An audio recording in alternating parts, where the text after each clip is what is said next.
ಕೆಂಪೇಗೌಡರು ಯಾವುದೇ ಸ್ವತ್ತಲ್ಲ. ಈ ಸಮಾಜಕ್ಕೆ, ಅದರಲ್ಲೂ ವಿಶೇಷವಾಗಿ ಬೆಂಗಳೂರಿಗೆ ಅವರ ಕೊಟ್ಟಂತ ಕೊಡುಗೆಗಳು ಮತ್ತು ಎಲ್ಲಾ ಸಮಾಜವನ್ನ ಒಟ್ಟಿಗೆ ತೆಗೆದುಕೊಂಡು ಹೋಗಬೇಕು ಅಂತ ಹೇಳಿದ್ರು. ಆದರೆ ಈ ಸರ್ಕಾರ ಇರೋ ಸಮಾಜನೇ ಒಟ್ಟಿಗೆ ತಗೊಂಡು ಹೋಗಬೇಕಾಗ್ತಾ ಇಲ್ಲ. ಅವರು ತಿಗಳಪೇಟೆ, ಬಳೆಪೇಟೆ, ಸುಲ್ತಾನ್ಪೇಟೆ, ಅಕ್ಕಿಪೇಟೆ ಅಂದ್ರೆ ಬೇರೆ ಬೇರೆ ಜಾತಿಯವರವರೆಲ್ಲ ಎಲ್ಲಾ ಜಾತಿಯವರನ್ನ ಒಟ್ಟಿಗೆ ತಗೊಂಡು ಹೋಗ್ಬೇಕು ಅಂತ ಕೆಂಪೇಗೌಡರು ಹೇಳಿದ್ರು. ಆದ್ರೆ ಈ ಸರ್ಕಾರ ಕೆಂಪೇಗೌಡರು ಜಾತಿಯವರನ್ನೇ ಒಟ್ಟಿಗೆ ತಗೊಂಡು ಹೋಗಕ್ಕೆ ಬಿಟ್ಟಿದ್ದಾರೆ. ಕೇಂದ್ರ ಸಚಿವರು ಕುಮಾರಸ್ವಾಮಿ ಅವರು ಕೇಂದ್ರ ಸಚಿವರು ಯಾರೇನೇ ಹೇಳಿ, ದೇವೇಗೌಡರು ಪ್ರಶ್ನಾತೀತ ನಾಯಕರು.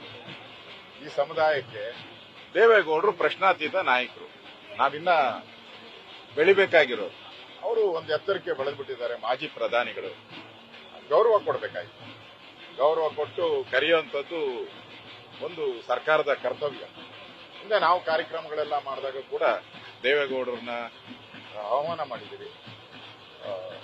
ಅವರ ಹಿರಿಮೆಯನ್ನ, ಅವರು ನಾಡಿಗೆ, ದೇಶಕ್ಕೆ ಕೊಟ್ಟಂತ ಕೊಡುಗೆಗಳು ಅಪಾರವಾಗಿದೆ, ರೈತರಿಗೆ ವಿಶೇಷವಾಗಿ. ಅದರಿಂದ ಕೆಂಪೇಗೌಡರ ದೃಷ್ಟಿಯಿಂದ ಇದೊಂದು ರಾಜಕೀಯದ ವೇದಿಕೆ ಆಗಬಾರ್ದು. ಈಗ ನಾನು ಬಂದಿದ್ದೀನಿ, ಇದು ಸರ್ಕಾರಿ ಕಾರ್ಯಕ್ರಮ, ನನ್ನ ಕರ್ತವ್ಯ, ಬಂದಿದ್ದೀನಿ ನಾನು. ಅಲ್ಲ, ಉದ್ದೇಶಕ ಪೂರ್ವ ಅಲ್ಲ, ದ್ವೇಷ ಅಷ್ಟೇ. ದ್ವೇಷದ ರಾಜಕಾರಣ ಅಂತಾರಲ್ಲ, ಇದನ್ನೇ ದ್ವೇಷದ ರಾಜಕಾರಣ. ಈ ದ್ವೇಷದ ರಾಜಕಾರಣದಿಂದ ಹೊರಬರ್ಬೇಕು ಸರ್ಕಾರ. ಈಗ ಈ ಕಾರ್ಯಕ್ರಮ ಮಾಡ್ತಾ ಇರೋದು ಯಾರ್ದೋ ದುಡ್ಡಲ್ಲ, ಜನಗಳು ದುಡ್ಡು. ಅವ್ರ ಸ್ವಂತ ದುಡ್ಡು ಮಾಡೋವಾಗ, ಅವ್ರ ಸ್ವಂತ ಖರ್ಚು ಮಾಡೋವಾಗ ಅವ್ರು ಯಾರು ಬೇಕಾದ್ರೂ ಕರ್ಕೊಂಡು. ಆದ್ರೆ ಸರ್ಕಾರದ ಕಾರ್ಯಕ್ರಮ ಮಾಡುವಾಗ ಎಲ್ಲರನ್ನೂ, ಆ ಸಮುದಾಯಕ್ಕೆ ಸಂಬಂಧಪಟ್ಟಂತವ್ರನ್ನ ಎಲ್ಲರನ್ನೂ ಕರೆಯುವಂಥದ್ದು ಒಂದು ಪದ್ಧತಿ. ಸರ್ಕಾರ ಅಪಚಾರ ಮಾಡಿದೆ ಅಂತ ನನ್ನ ಹಾಲಿನ ದರವನ್ನ ಸಿಎಂ ಅವರು ಸಮರ್ಥನೆ ಮಾಡ್ತಿದ್ದಾರೆ. ಹಾಲಿನ ಏರಿಕೆಯನ್ನ ಬಿಜೆಪಿ ಅವರು, ಜೆಡಿಎಸ್ ಅವರು ರೈತ ವಿರೋಧಿಗಳು, ರೈತರಿಗೆ ಹೋಗುತ್ತೆ ದುಡ್ಡು, ವಿರೋಧ ಮಾಡ್ತಿದ್ದಾರೆ. ಇವತ್ತು ಹಾಲೇನಿದೆಯಲ್ಲ, ಹಾಲು ಹಾಲ ಆಗಿದೆ. ಹಾಲ ಆಗಿದೆ. 1 ವರ್ಷದಿಂದ 3 ರೂಪಾಯಿ ಏರಿಸಿದ್ರಿ, ಈಗ 2 ರೂಪಾಯಿ ಏರಿಕೆ ಮಾಡಿದ್ರ. ಮೊದಲು 3 ರೂಪಾಯಿ ಏರಿಕೆ ಮಾಡಿದಾಗ ಏನ್ ಹೇಳಿದ್ರಿ? ಇದರಲ್ಲಿ ಎಲ್ಲ 80% ಹಣವನ್ನ ರೈತರು ಕೊಡ್ತೀನಿ ಅಂತ. 1 ರೂಪಾಯಿ ಕೊಟ್ರ ನೀವು? ನಿಮ್ಮ ಯೋಗ್ಯತೆಗೆ 10 ಪೈಸೆ, 10 ನಯಾ ಪೈಸೆ ಏನಾದ್ರು ರೈತರು ಕೊಟ್ರ 3 ರೂಪಾಯಿನಲ್ಲಿ? ಏನ್ ಹೇಳಿದ್ರಿ ನೀವು? ರೈತರು ಕೊಟ್ಬಿಡ್ತೀರಿ, 3 ರೂಪಾಯಿ ಏರಿಕೆ ಮಾಡಿದ್ದು, ರೈತರಿಗೆ 2 ರೂಪಾಯಿ ಕೊಡ್ತೀರಿ, ನಾವು 1 ರೂಪಾಯಿ ಇಟ್ಕೊಂತೀರಿ ಅಂತ ಇಟ್ಕೊಂಡು 10 ನಯಾ ಪೈಸಾನು ಕೊಡ್ಲಿಲ್ಲಲ್ಲ. ಈಗ ಮತ್ತೆ 2 ರೂಪಾಯಿ ಏರಿಕೆ ಮಾಡಿದೀರ. 50 ml ಜಾಸ್ತಿ ಮಾಡಿದ್ದೀನಿ ಅಂತ. ಅಪ್ಪ ಬುದ್ಧಿವಂತ ಅರ್ಥಶಾಸ್ತ್ರಜ್ಞ, ದೇಶಕ್ಕೆ ಅರ್ಥ ಹೇಳ್ಕೊಡಕ್ ಹೋಗಿದೆಯಲ್ಲ, 50 ml ಕಡಿಮೆ ಕೊಟ್ಬಿಡು, 2 ರೂಪಾಯಿ ಕಡಿಮೆ ತಗೋ. 50 ml ಕಡಿಮೆ ಕೊಡು ನಮ್ಗೆ, ನೀನು 2 ರೂಪಾಯಿ ಕಡಿಮೆ ಮಾಡು. ಜಾಸ್ತಿ ಕೇಳಿದವ್ರು ಯಾರಪ್ಪ ನಿನ್ನ? ಬಂದು ನಿಮ್ ಮನೆ ಧರ್ಮದರ್ಶನ, ಸಿದ್ದರಾಮಯ್ಯನವ್ರು ಧರ್ಮದರ್ಶನ ಮಾಡ್ತಾರಲ್ಲ, ಅಲ್ಲೇನಾನ ಬಂದು ಅರ್ಜಿ ಕೊಟ್ಟು 50 ml ಎಕ್ಸ್ಟ್ರಾ ಕೊಡು, ನೀ 2 ರೂಪಾಯಿ ಎಕ್ಸ್ಟ್ರಾ ತಗೋ ಅಂತ ಯಾರನ್ನ ಅರ್ಜಿ ಕೊಟ್ಟಿದ್ರ? ಏನು ಕೊಟ್ಟಿಲ್ಲ. ನೀನು ಒಬ್ಬ ಮುಖ್ಯಮಂತ್ರಿಯಾಗಿ ಮಳೆಗಾಲ ಬಂದಾಗ ಹಸಿರು ಜಾಸ್ತಿ ಆಗ್ತೈತೆ, ಮೇವು ಜಾಸ್ತಿ ಆಗ್ತೈತೆ.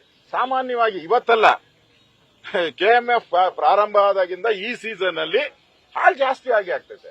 ಅದಕ್ಕೆ ಮೆಥಡ್ ಅನ್ನ ಕಂಡುಹಿಡ್ಕೊಬೇಕಾಯ್ತು. ಈ ಹಾಲು ಬಂದಿದೆ, ಇದನ್ನೇನ್ ಮಾಡೋದು? ಎಕ್ಸ್ಪೋರ್ಟ್ ಮಾಡೋದ, ಪೌಡರ್ ಮಾಡೋದ, ಸ್ವೀಟ್ ಮಾಡೋದ? ಏನೂ ಆಗಿಲ್ಲ ಅಂದ್ರೆ ಬಡವರಿಗೇನಾರ ಕೊಡೋದ, ಅಂಗನವಾಡಿಗಳಿಗೆ ಕೊಡೋಣ.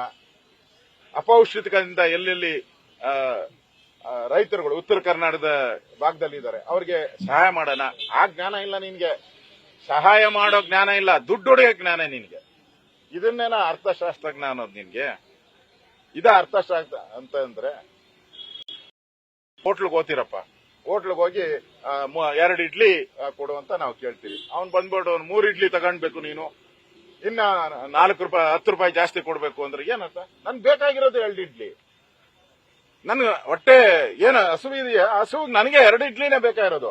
ನೀನ್ 3ನೇದು ಕೊಟ್ಬಿಟ್ಟು 10 ರೂಪಾಯಿ ಎಕ್ಸ್ಟ್ರಾ ಕೊಡು ಅಂತ ಹೇಳಿದ್ರೆ ಹೋಟ್ಲೋನ್ಗೆ ನಾವು ಕೊಡ್ತೀರಾ? ಕಪ್ಪಾಳಕ್ಕೆ ಹೊಡಿತೀರಿ ಹಿಡಿದು. ಯಾರಿಗೆ? ಹೋಟ್ಲೋನ್ಗೆ ಮಕ್ಕದ ಮೇಲೆ ಹಿಡಿದು ಕಪ್ಪಾಳಕ್ಕೆ ಬರ್ಸ್ತೀರಿ ನಾವು. ನಾನು ಕೇಳಿದ್ನೇನಯ್ಯ ಅಂತ ಕೇಳಿ. ಈ ಸರ್ಕಾರನ ಇಲ್ಲಿ ಕೇಳೋರು ಯಾರು? ಕಪ್ಪಾಳಕ್ಕೆ ಹೊಡಿಯಕ್ಕೆ ಜನಗಳು ಹೊಡಿಬೇಕೀಗ, ನಾವು ಹೊಡಿಯಕ್ಕಾಗಲ್ಲ. ಜನ ಕಪ್ಪಾಳಕ್ಕೆ ಇವ್ರಿಗೆ ಬಾರಿಸ್ಬೇಕು. ಏನಪ್ಪಾ ನಾನು ಕೇಳಿದ್ನ, ಯಾಕೆ ಕೊಟ್ಟೆ ನೀನು? ಇದೇನಾ ನಿನ್ನ ಅರ್ಥಶಾಸ್ತ್ರ? 15 ಬಡ್ಜೆಟ್ ಬಂದಿರೋ ಅರ್ಥಶಾಸ್ತ್ರ ಕೇಳಿದ್ರೆ ಒಬ್ರು ಮುಖ್ಯಮಂತ್ರಿ ಹೇಳ್ತಾರೆ, ಅದ್ ನಮ್ ಇಲಾಖೆ, ನಂಗೆ ಸಂಬಂಧನೇ ಇಲ್ಲ ಅಂತಾರೆ. ಅಂದ್ರೆ ಸರ್ಕಾರಕ್ಕೆ ಬರಲ್ಲ ಅಂತ ಹೇಳಿ. ಇನ್ನೊಬ್ಬ ಮಾತೆತ್ತರೆ DCM ಅವರು ನಾನು ನೋಡೇ ಇಲ್ಲ, ನಾನು ಈ ಊರನೇ ಅಲ್ಲ.